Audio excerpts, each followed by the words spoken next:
Criminologist doctor പി.എൻ. Sandeep കൂടെ ചേരുന്നുണ്ട്. Doctor, ഇപ്പോൾ തിരുവനന്തപുരത്താണ് ഭാര്യയെ കുത്തിക്കൊലപ്പെടുത്തിയിരിക്കുന്നത് ഭർത്താവ് PSC ട്രെയിനിങ് സെന്ററിലെ അധ്യാപകനാണ്. ഒരു അധ്യാപകനാണ് ഇത്തരത്തിലൊരു കൊടും ക്രൂരത ചെയ്തിരിക്കുന്നത്.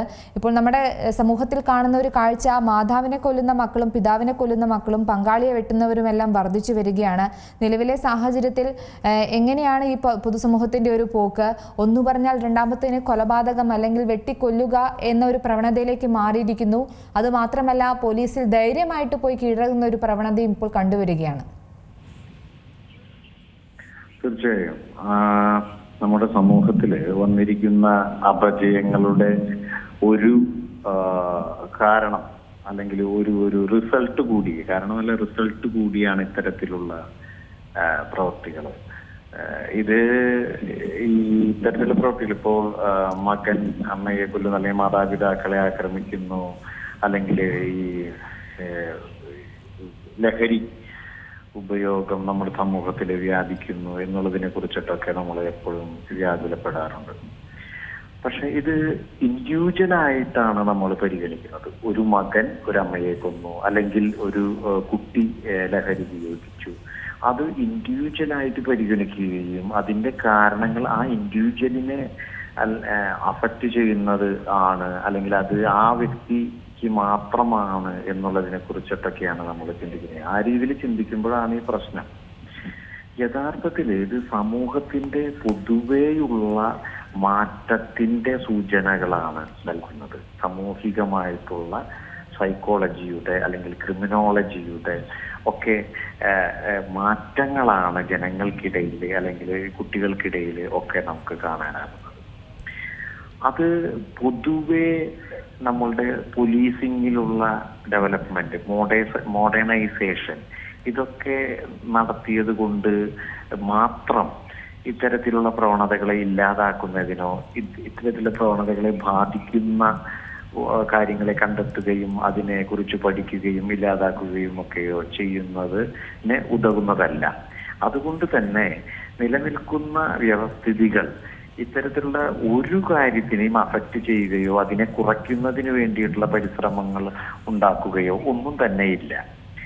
അത് നമ്മുടെ ഭരണാധികാരികൾ, നമ്മുടെ ഗവൺമെന്റ് സിസ്റ്റം എവിടെയെങ്കിലും ഇത്തരത്തിലുള്ള വീടുകളിൽ വർദ്ധിച്ചു വരുന്ന ലഹരി ഉപയോഗത്തിനെതിരെ ഒരു നിയമനിർമ്മാണം നടത്തേണ്ടതിന്റെ ആവശ്യകതയുണ്ട് എന്നുള്ളതിനെ കുറിച്ച് നമ്മുടെ ജനപ്രതിനിധികൾ ചിന്തിക്കുകയും അതിനു വേണ്ടിയുള്ള ഒരു നിയമനിർമ്മാണത്തിന് വേണ്ടിയിട്ടുള്ള ഒരു പ്രപ്പോസൽ നമ്മുടെ നിയമനിർമ്മാണ സഭയ്ക്ക് മുൻപിൽ വെക്കുകയും നിലവിലുള്ള ഗുണ്ട ലഹരിമരുന്ന് വിൽപ്പന ബന്ധങ്ങളെ കുറിച്ച് പഠിക്കുന്നതിന് വേണ്ടിയും അതിന്റെ റിപ്പോർട്ട് ഉണ്ടാക്കുന്നതിന് വേണ്ടിയും അത് അവസാനിപ്പിക്കുന്നതിന് വേണ്ടിയിട്ടുള്ള നിയമനിർമ്മാണങ്ങൾക്ക് വേണ്ടി ഉള്ള ഒരു പ്രപ്പോസൽ ഉണ്ടാക്കുകയും അത് മന്ത്രിസഭ അല്ലെങ്കിൽ നമ്മുടെ നിയമനിർമ്മാണ സഭയിലേക്ക് വെക്കുകയും ചെയ്തതായിട്ടുള്ള അറിവ് എനിക്കില്ല. അപ്പോ ഈ സാമൂഹികമായിട്ടുള്ള ഇത്തരത്തിലുള്ള നെഗറ്റീവ് വശങ്ങളെ കുറിച്ചുള്ള ഒട്ടും ബോധറാകാതെയുള്ള സമൂഹത്തിന്റെ അല്ലെങ്കിൽ ഗവൺമെന്റിന്റെ ഒക്കെ ഒരു പ്രവർത്തനത്തിന്റെ ഫലമാണ് നമുക്ക് ഇത്തരത്തിലുള്ള പ്രശ്നങ്ങളെ അഭിമുഖീകരിക്കേണ്ടി വരുന്നത്.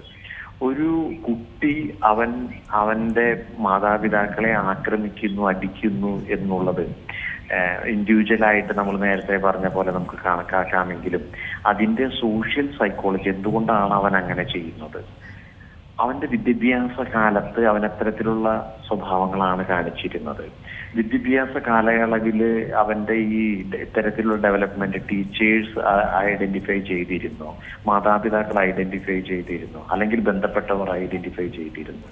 അങ്ങനെ ഐഡന്റിഫൈ ചെയ്ത ആ വ്യക്തിക്ക് കൃത്യമായിട്ടുള്ള ട്രീറ്റ്മെന്റ്, സൈക്കോളജിക്കൽ ആവാം, സോഷ്യോളജി ആവാം, ഏത് തരത്തിലുള്ളതായാലും ഒരു കൃത്യമായിട്ടുള്ള ട്രീറ്റ്മെന്റ് ആ കാലഘട്ടത്തിൽ കൊടുക്കുവാൻ കഴിഞ്ഞോ? അല്ലെങ്കിൽ നമ്മൾ കേട്ടിട്ടില്ലേ, 5 കേസുകളിൽ പ്രതിയായിട്ടുള്ള ആള് വീണ്ടും ക്രൈം ചെയ്യുന്നു. 5 കേസുകളിൽ പ്രതിയായിട്ടുള്ള ആള് വീണ്ടും ക്രൈം ചെയ്യുക എന്നുള്ളതിന്റെ അർത്ഥം എന്താ? ഈ 5 കേസുകളിൽ പ്രതിയായിട്ടുള്ള ആള് സാധാരണക്കാരെ പോലെ തന്നെ നമ്മുടെ സമൂഹത്തിൽ സുഖകരമായി വസിക്കുന്നു. അപ്പം വീണ്ടും ക്രൈം ചെയ്യുകയാണ്. 10 കേസുകളിൽ പ്രതിയായിട്ടുള്ള ആളെയാണ് പോലീസ് അറസ്റ്റ് ചെയ്യുക എന്നൊക്കെ പറഞ്ഞിട്ട് വാർത്ത നമ്മൾ കാണാറുണ്ട്.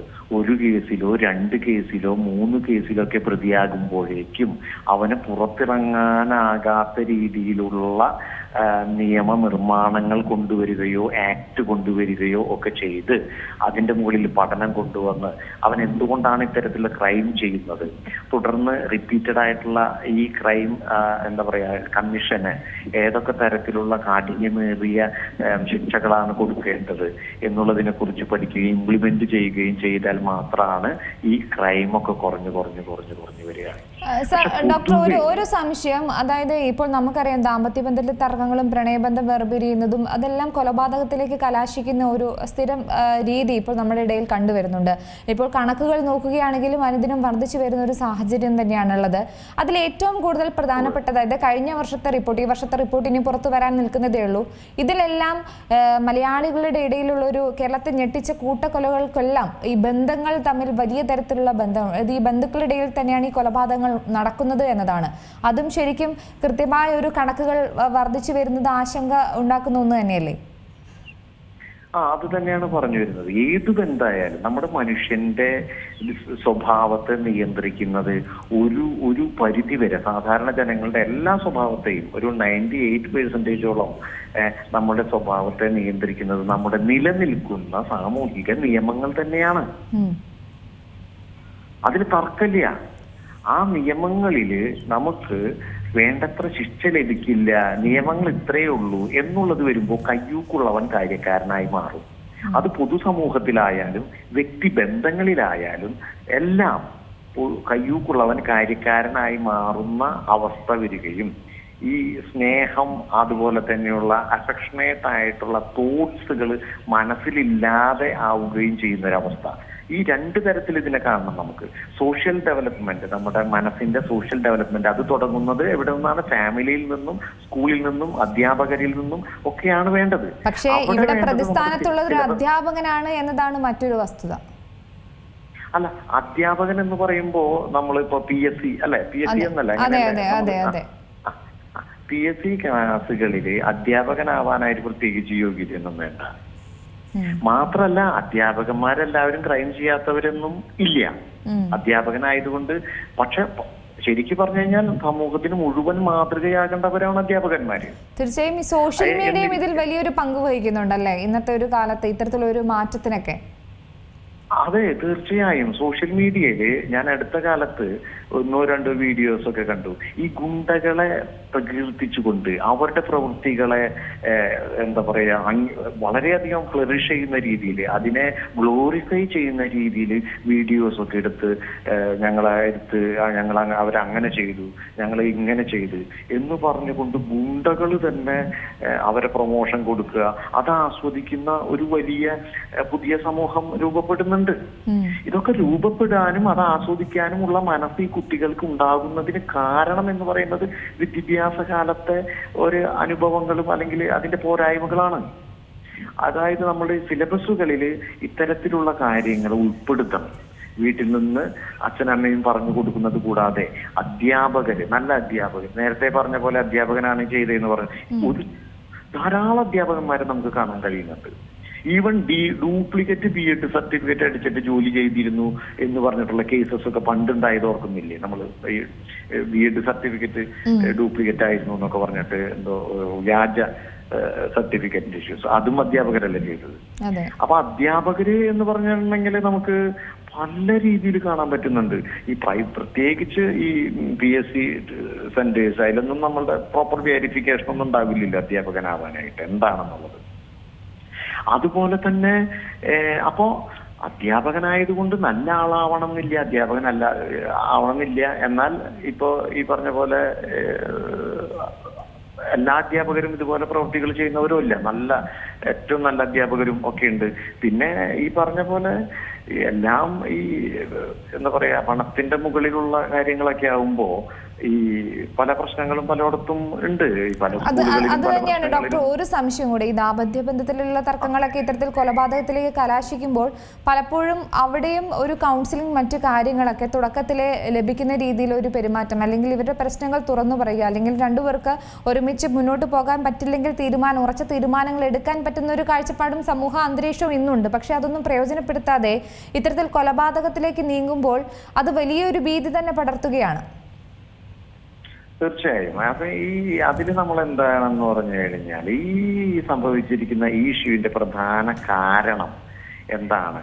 ഈ അധ്യാപകൻ എന്ന് പറയുന്ന ആൾക്ക് മറ്റ് എന്തെങ്കിലും ബന്ധം ഉള്ളത് കൊണ്ടാണ് ഈ സ്ത്രീയെ കൊന്നത്, അല്ലെങ്കിൽ ഈ സ്ത്രീ എങ്ങനെയാണ് തടസ്സമാകുന്നത് ഇദ്ദേഹത്തിന്റെ വരും കാല ജീവിതത്തിൽ എന്നുള്ളതിനെ കുറിച്ചിട്ടൊക്കെയുള്ള ഒരു അന്വേഷണം നടത്തേണ്ടത് ആവശ്യകതയാണ്. പക്ഷെ ഇദ്ദേഹം ഒരു അധ്യാപകനൊക്കെ ആകുമ്പോൾ ഒരു ക്രൈം നമ്മൾ ചെയ്തു കഴിഞ്ഞാൽ അതിൻ്റെ ഇതായിട്ടുള്ള എന്താ പറയാ ഈ ആഫ്റ്റർ എഫക്ട്സ് വളരെയധികം ബുദ്ധിമുട്ടേറിയതായിരിക്കും, അല്ലെങ്കിൽ അത് നെഗറ്റീവ് ആയിരിക്കും എന്നുള്ളതിനെ കുറിച്ചിട്ടുള്ളൊക്കെ അതിനെക്കുറിച്ചുള്ള അവയർനെസ് ഒക്കെ ഉണ്ടാകാം ഒരു അധ്യാപകന്.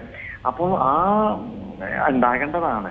അങ്ങനെ ഉണ്ടാകുമെന്നുണ്ടെങ്കിൽ ഈ പറഞ്ഞ പോലെയുള്ള ക്രൈം ഈ കുട്ടി ഇല്ലാതാക്കുന്നതിന് വേണ്ടിയിട്ട് അല്ലെങ്കിൽ പങ്കാളി ഇല്ലാതാക്കുന്നതിന് വേണ്ടിയിട്ട് ശ്രമിക്കുവാനായിട്ട് സാധ്യത കുറയുകയാണ് ഉണ്ടാവുക. പക്ഷെ വിഷയം എന്താണെന്ന് അവർ പറഞ്ഞു കഴിഞ്ഞാൽ നിയമത്തിന് നിലവില് പഴയതിനേക്കാളും ആൾക്കാർക്ക് പേടിയൊന്നുമില്ല. നിയമം എപ്പോഴും പേടിപ്പിക്കേണ്ടതല്ല. ശരിക്കൊരു സിവിലൈസ്ഡ് സൊസൈറ്റിയിൽ നമ്മളെല്ലാവരും സ്വമേധയാ വോളണ്ടറിലി നമ്മൾ നിയമത്തിന് ഒബേ ചെയ്യേണ്ടതാണ് എന്നുണ്ടെങ്കിലും അതിനകത്ത് ഈ പണിഷ്മെന്റ് എന്നുള്ളൊരു പേടിപ്പിക്കുന്ന ഒരു ഘടകം കൂടെ ഉണ്ടെങ്കിലാണ് ഹ്യൂമൻ ബീയിങ്ങിന്റെ ഒരു നാച്ചുറൽ ആയിട്ടുള്ള ടെൻഡൻസി, പ്രത്യേകിച്ച് ഇന്ത്യ പോലുള്ള ഡെവലപ്പിംഗ് രാജ്യങ്ങളിലുള്ള ടെൻഡൻസി ലോ ബ്രേക്കിംഗ് ആയതുകൊണ്ട് തന്നെ കുറച്ചൊരു പണിഷ്മെന്റ് എലമെന്റ്സും കൂടെ വേണം.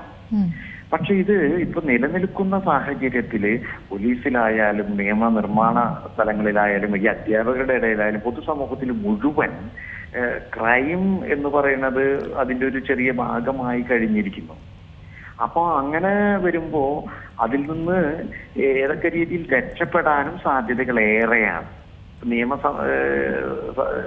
എന്താ പറയുക, നിർവഹണത്തിന് അകത്തുള്ള കറപ്ഷൻസ്, പിന്നെ സിസ്റ്റത്തിന്റെ പോരായ്മ, പിന്നെ ഒരു കാര്യം തെളിയിക്കാനുള്ള ബുദ്ധിമുട്ട്, ഫോറൻസിക്കിലെ ബുദ്ധിമുട്ട്, ഇതൊക്കെ പരിഗണിച്ചുകൊണ്ട് ഒരാളെ ശിക്ഷിക്കുകയാണ് ബുദ്ധിമുട്ട് വരുന്ന രീതി. നമ്മളുടെ ഇവിടെ ശിക്ഷിക്കാനാണ് ബുദ്ധിമുട്ട്. നമുക്ക് ക്രൈം ചെയ്തു എന്ന് എല്ലാവർക്കും ബോധ്യം വന്നാലും അദ്ദേഹത്തെ ശിക്ഷിക്കുന്നതിന് വളരെയധികം ബുദ്ധിമുട്ടാണ് നമുക്ക് ഇവിടെ കാണാൻ കഴിയുന്നത്.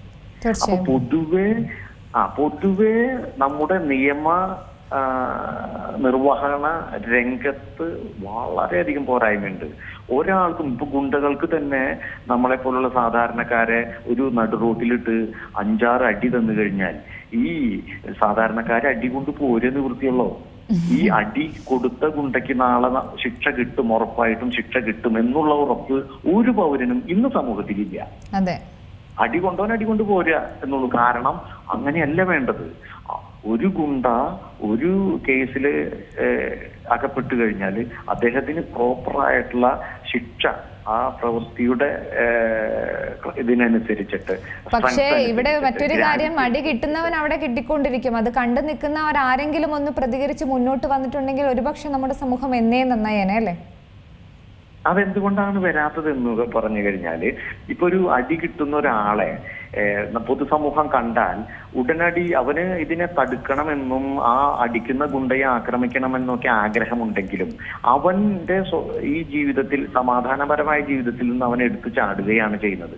ആ ഒരു കിരീടം എന്ന് പറയുന്ന പഴയ സിനിമയെ ഓർമ്മിപ്പിക്കുന്ന പോലെ ആ എടുത്ത് ഈ വിഷയത്തിലേക്ക് ചാടുകയും അവനെ ഈ ഗുണ്ട ടാർഗറ്റ് ചെയ്യപ്പെടുകയും ഈ ഇരകൾക്ക് സർക്കാരിന് കൃത്യമായ പ്രൊട്ടക്ഷൻ കൊടുക്കാൻ കഴിയാത്ത രീതിയിൽ ദുർബലമായിരിക്കുന്ന അവസ്ഥയാണ് സർക്കാർ.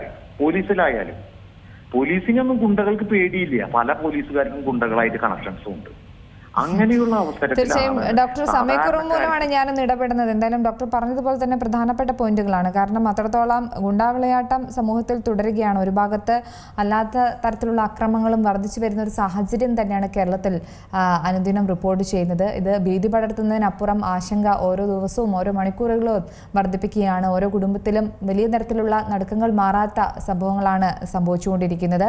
ഇപ്പോൾ ഒടുവിൽ തിരുവനന്തപുരത്ത് ഭാര്യയെ കുത്തിക്കൊലപ്പെടുത്തിയിരിക്കുകയാണ് ഭർത്താവ്. നെയ്യാറ്റിൻകര വളാത്തങ്കര RC പള്ളിക്ക് സമീപം താമസിച്ചിരുന്ന അൽമ എന്ന യുവതിയാണ് കൊല്ലപ്പെട്ടത്. ഏറ്റവും പുതിയ വാർത്തകളും വിശേഷങ്ങളും വിരൽത്തുമ്പിലറിയാൻ സീ മലയാളം ന്യൂസ് എല്ലാ ഡിജിറ്റൽ പ്ലാറ്റ്ഫോമുകളിലും ലഭ്യം.